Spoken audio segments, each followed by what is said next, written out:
Bonjour les auditeurs et les auditrices de la RTS Thiès.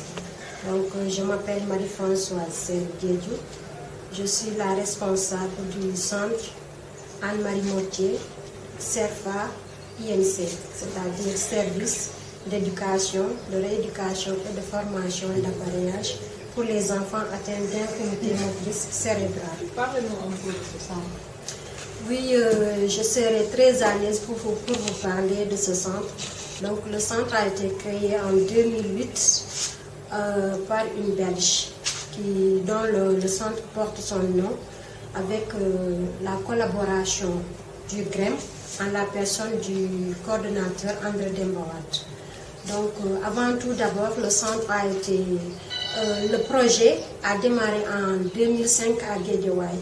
Donc, c'est en 2008 que c'est venu à Thiès avec la collaboration de ce dernier que je viens de préciter. Donc, le centre prend en charge près de 200 enfants dont les parents ont des difficultés à la prise en charge de ces enfants-là. Et les enfants sont issus des familles très diminuées, dont les enfants ont des difficultés pour la nutrition, pour l'alimentation et beaucoup de problèmes tant d'autres. Aussi, les enfants sont des enfants qui ont parfois besoin de renforcement en la prise en charge, c'est-à-dire le handicap des enfants est très lourd. Donc, le handicap, c'est-à-dire que le handicap, il y a beaucoup de types de handicap de ces enfants-là. Peut-être un des relais va un peu entrer dans les détails pour mieux expliquer. Parce qu'il y a les différents types et chaque type a besoin de son appareillage qui lui est propre. Donc pour cela, le centre a pu mettre en place un service d'appareillage orthopédique pour au moins peut-être aider ces enfants-là à mieux se perfectionner avec la rééducation que nous faisons ici, pour qu'au moins les parents puissent suivre cette rééducation à domicile, en même temps ici au centre. Donc pour cela, nous avons 4 zones d'intervention, à savoir Thiès même, dont le siège se trouve ici, au niveau des routes. On a une crèche à Hout qui a fêté tout récemment c'est 1 an. À Dakar aussi, on a une antenne là-bas et en même temps à Tivaouane. Donc au total, si on regroupe ces 4 zones, on a un effectif de plus de 200 enfants qu'on prend en charge pour ce service. Donc le service a des domaines très particuliers.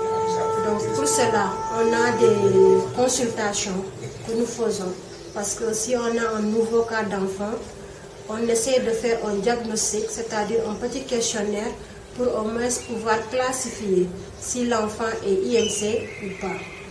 C'est un petit questionnaire qu'on interroge aux parents qui viennent d'arriver au centre. Et là, on va essayer de voir avec le parent si l'enfant est IMC ou pas. S'il est IMC, là, on l'intègre dans le programme et on essaie de faire le suivi avec la collaboration des parents. Donc, après la consultation, il y a aussi le renforcement nutritionnel que je viens de parler tout de suite. Parce que le handicap s'associe souvent avec la malnutrition de ces enfants-là. Après le renforcement nutritionnel, nous avons les visites à domicile. C'est-à-dire, il y a des enfants qui sont dans les maisons, qui ne sont pas sortis et qui sont suivis par un relais, dont l'équipe est composée de 15 dames. Il y a aussi plus de 15 dames parce qu'il y a aussi des nouveaux relais qui ne sont pas encore formés. C'est-à-dire, à Pout, il y a une nouvelle crèche qu'on a ouverte là-bas et là, il y a des relais qui aident le relais qui est là-bas. Donc, c'est en composition de 17 relais en plus. Et chaque relais, il y a des relais qui sont dans les crèches qui suivent ces enfants. Mais par contre, il y a des enfants qui ne viennent pas à la crèche et qui restent à la maison. Donc forcément, ces enfants-là ont besoin d'un suivi pour leur rééducation. Là, on envoie des relais qui partent une fois par semaine pour essayer de collaborer avec les parents pour la prise en charge de ces enfants-là, soit dans les conseils, la nutrition et la rééducation. Donc ça, c'est un package qu'on donne aux parents à la maison pour le suivi. Aussi, on a le côté médication, parce qu'il y a les crises que les enfants font. Quand on parle IMC, chaque fois il y a des crises qui sont associées au handicap de l'enfant. Donc forcément qu'il y a un besoin en médication. Et les parents ont chaque fois besoin de renforcement ou bien d'acheter les médicaments. Parce que le traitement, c'est parfois à long terme, c'est à vie. Et les médicaments sont coûteux. Parfois, il y a une boîte qui coûte 7 000 à 6 000 francs par boîte et c'est renouvelable. Donc forcément que l'enfant devrait prendre ce médicament-là à vie. C'est pour cela, à chaque fois, on lance des appels pour que s'il y a des bonnes volontés qui peuvent nous aider pour la dotation en médication pour ces enfants-là. Parce que pour acheter le médicament à la pharmacie et parfois aussi les consultations à l'hôpital, les parents n'ont pas les moyens pour pouvoir faire ce service pour les enfants. Donc les soins que vous dispensez aux enfants sont gratuits ou comment ça se passe? Oui, parfois c'est gratuit, mais parfois une contribution des parents. C'est-à-dire quand l'enfant vient en consultation, on demande un minimum contribution de 1 000 francs pour la consultation. Aussi pour le matériel orthopédique, il y a des matériels qui est mis en place. Là, il y a des matériels en location-vente. Donc là, la responsable va entrer dans les détails plus clairement. Aussi pour le suivi à domicile, là les relais, les parents ne payent pas. Donc c'est le programme, le GREM en tant que tel, qui prend en charge la motivation de ces relais-là. Parce que les relais ne sont pas salariés, ce sont des bénévolats. Donc c'est juste une contribution qu'on leur donne à la fin du mois pour leur motivation. Vous avez parlé de 200 enfants au niveau des caisses, Dakar et tout. Est-ce que cela veut dire que le nombre d'enfants atteints d'intimité motrice cérébrale augmente d'année en année selon votre expérience? Oui, d'année en année, parce qu'au mois de décembre, on a fêté notre 10 ans d'existence, dont on a pu avoir beaucoup de nouveaux cas d'enfants. Donc tout récemment, aujourd'hui, on a eu un nouveau cas qui nous venait d'un quartier qui se trouve à Thiès même. Et là, chaque fois, on a des nouveaux cas via les structures sanitaires, parce qu'à chaque fois, on travaille avec certaines structures sanitaires. Donc, ils nous envoient des enfants pour qu'au moins qu'on puisse les diagnostiquer s'ils sont IMC ou pas. Donc, chaque fois, il y a des nouveaux cas qui viennent. Donc, le nombre n'est pas exhaustif pour les nouveaux cas et pour notre cible. Mais par contre, il y a un suivi qu'on fait. Parfois, il y a, parce que de 0 à 10 ans, la rééducation est beaucoup plus facile avec l'enfant.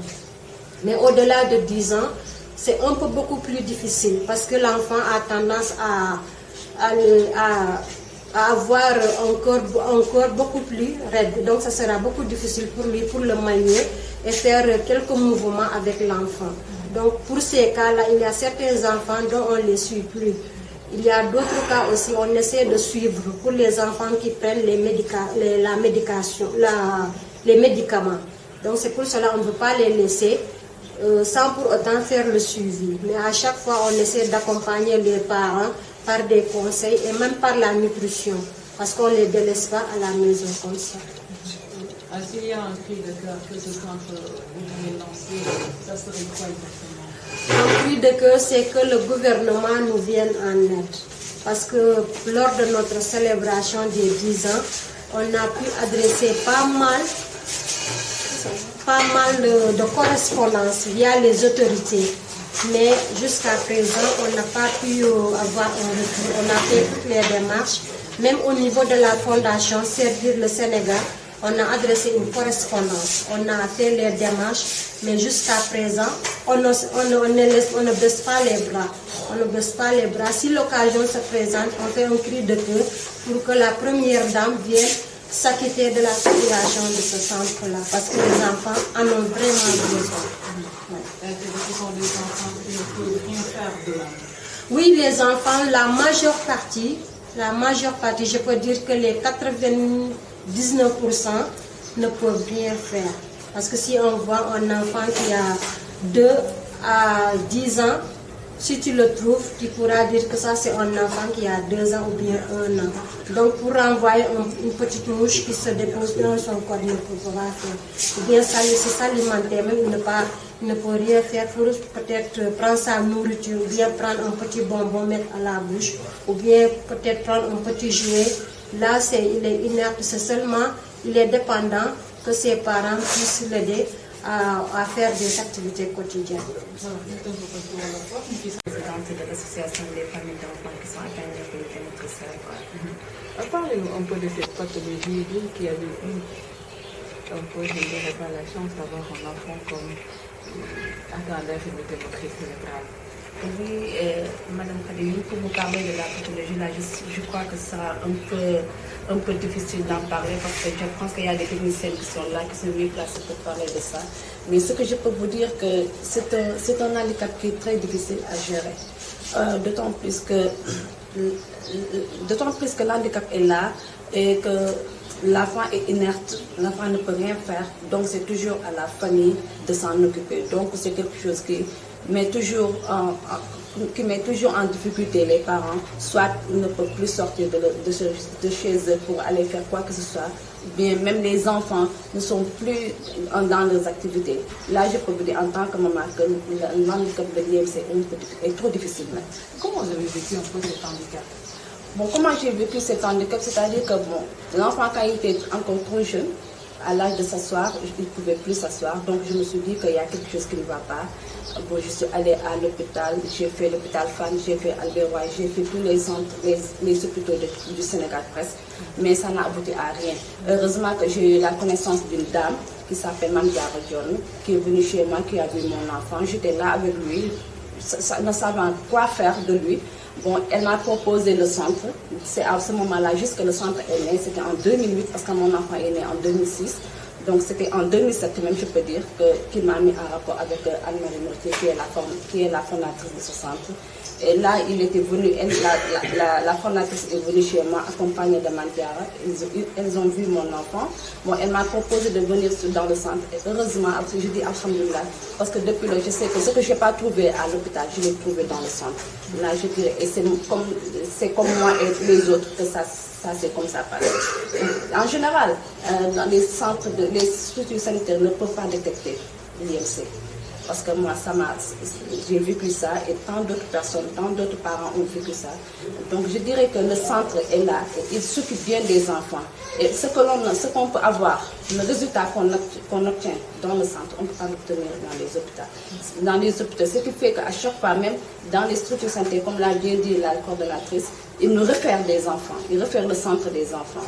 Donc je dis que le centre est là, il s'occupe bien de ses enfants et on a mieux que l'hôpital. La prise en charge d'un enfant atteint d'infertilité cérébrale, elle est lourde?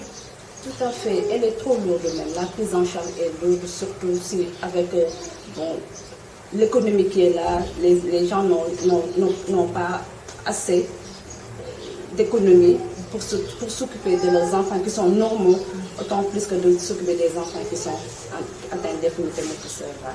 La prise en charge de l'enfant est difficile parce que l'enfant a une alimentation spécifique. Il y a des enfants qui ne peuvent boire que de la bouillie, les enfants qui ne peuvent même pas mâcher. Donc à chaque fois, après le repas de la maison, il faut préparer aussi quelque chose pour l'enfant. Il y a des enfants qui sont là aussi, toujours, ils prennent les couches. Jusqu'à 12 ans, jusqu'à 15 ans, jusqu'à 20 ans, tu vois des enfants, filles comme hommes, filles que garçons qui utilisent des couches, donc tu vois ce que ça fait. Et surtout une fille qui est à l'âge de voir ses menstrues, tu vois ce que ça fait. Une fille qui voit ses menstrues et qui fait des couches, là, c'est autre chose. Seule une maman peut vivre ça. Donc là, je peux dire, je ne saurais pas dire grand chose sur ça parce que ça fait très mal. Mais alhamdoulilah, chaque fois, on se réfère toujours à Dieu parce que c'est Dieu qui nous les a donnés. Et on est heureusement et qu'on est là pour soutenir et que le centre est là aussi pour nous soutenir. Donc je dirais que la prise en charge de ces enfants, du côté finance, du côté technique, tout ça, c'est difficile.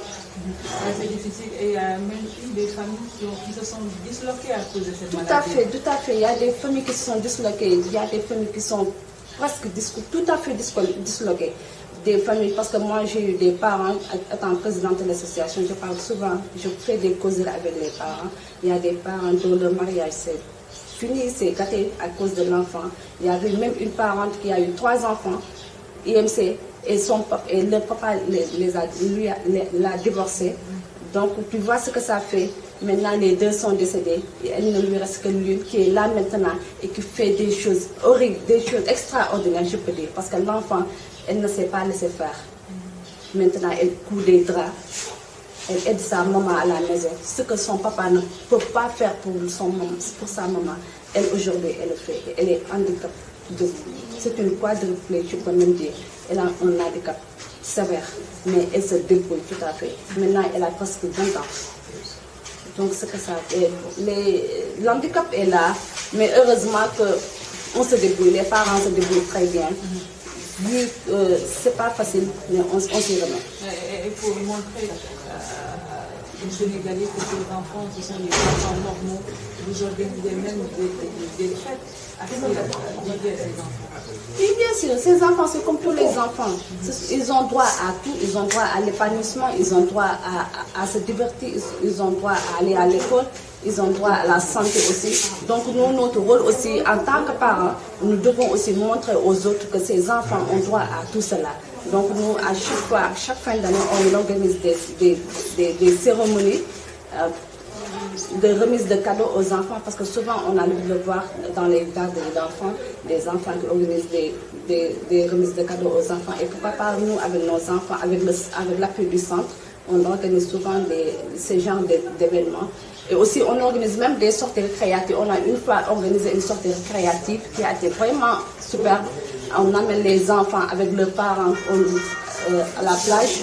On se divertit toute une journée et ça a été vraiment extraordinaire. Nous aussi, on a droit à faire ça pour nos enfants, pour que les autres aussi voient que ce que l'on fait, pour qu'ils nous rejoignent.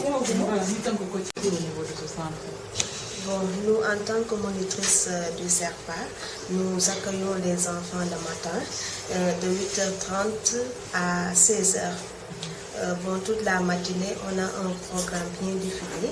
Le matin, on accueille les enfants de 8h30 jusqu'à 9h30 au plus tard. Et à partir de 9h30, là, on commence la rééducation des enfants. On fait la rééducation pendant 1h30 à 11h. On fait une petite pause, on donne aux enfants des goûter à manger, à boire. Et après, on reprend la rééducation pendant 30 minutes. Et là, on fait une pause. Et on a élaboré des fiches où on fait des activités jusqu'à 13h. Là, on donne à manger aux enfants. Après, c'est la toilette et après, c'est le coucher. Et tout cela, vous le gérez? Oui, on est deux monitrices ici à la crèche et on a 6 enfants à gérer chaque jour du lundi au vendredi. L'alimentation de ces enfants n'est pas tout facile. L'alimentation des enfants n'est pas du tout facile parce que comme on le dit, l'handicap, il y a plusieurs sortes d'handicap. L'infirmité motrice cérébrale, comme vous le savez, c'est un handicap qui provient du cerveau, qui attaque une partie du cerveau, qui crée une paralysie au niveau du corps. L'enfant peut être quadriplégique, c'est-à-dire les 4 membres qui sont atteints. Des fois, l'enfant est hémiplégique, soit du côté gauche ou côté droite, ou il est diplégique, c'est-à-dire c'est les 2 membres inférieurs qui est atteint. Maintenant, quand l'enfant est quadriplégique, là, il faut dire que c'est un peu difficile. Parce que là, pour alimenter l'enfant, il faut une bonne position. Parce que s'il n'y a pas une bonne position, l'enfant ne pourra pas déguster la nourriture comme il faut. C'est pour cela que la plupart des enfants là ont une malnutrition. Là, on a des matériels où on positionne l'enfant. L'enfant est bien positionné à un bon aliment pour bien recevoir l'alimentation. Avec les diplégies, on n'a pas de problème parce qu'il y en a même des enfants qui parviennent à manger seuls. Les hémiplégies aussi pareillement. Mais c'est les diplégies qui sont un peu difficiles pour le manger. Parce que pour avaler même, c'est tout un problème. C'est tout un problème. C'est pour cela que ce n'est pas toutes sortes de nourriture qu'ils mangent. Il n'y a que les nourritures légères comme les bouillies et les nourritures un peu pâteuses là qu'on fait pour les enfants, pour qu'ils puissent manger bien. Et les enfants, ils passent la nuit ici ou chaque jour, ce sont les mamans qui les amènent? Non, le matin, c'est les parents qui les amènent et viennent les récupérer à 16h. C'est une demi-journée. Et c'est un travail que vous faites avec passion parce que depuis plusieurs années, vous êtes ici. Oui, je peux dire, on le fait avec passion parce que ça fait 10 ans qu'on est avec les enfants. C'est un travail qui n'est pas du tout facile, Il faut avoir un cœur large pour le faire. Parce que être avec des enfants qui ne peuvent rien, ils sont tout le temps couchés. Si tu veux prendre un enfant, c'est toi qui le prends. Si tu ne le prends pas, il ne pourra pas se lever. Et c'est des enfants qui sont très difficiles parce que malgré leur handicap, il y a des enfants qui sont très intelligents. Et toi, en tant qu'enfant, tu es là couché, handicapé, tu es là, tu ne peux rien faire. Tu vois les autres enfants comme toi, même âge, qui peuvent jouer, aller courir à l'école. C'est pas du tout facile. C'est une situation qui n'est pas du tout facile à gérer. Mais, alhamdoulilah, Dieu merci, on essaie de faire. Ce sont des enfants difficiles, vous l'avez dit, parce que parfois on les entend très souvent pleurer. Voilà, toute la journée. Parce que comme je l'ai dit, c'est pas du tout facile. Des fois, ils ont des humeurs un peu qui nous dépassent même. Parce que y a les troubles qui sont là. Ils sont handicapés, leur cerveau est atteint. Des fois, c'est pas du tout facile. Parce qu'il y a des enfants qui font des crises. Des fois, ils ont mal. C'est des enfants qui sont toujours malades. Des fois, ils ont mal. Et quand un enfant est malade, il ne peut pas manifester, il ne peut pas dire qu'il est malade. Maintenant, c'est à toi de savoir si l'enfant, ça va aujourd'hui ou ça ne va pas. Parce que chaque jour, ils ont une humeur différente. Alors, nous, en tant que monitrice, on essaie de savoir si l'enfant, si ça va ou ça ne va pas et tout ça. C'est pas facile du tout à gérer, mais on fait avec, comme je l'ai dit. Ouais. Ok,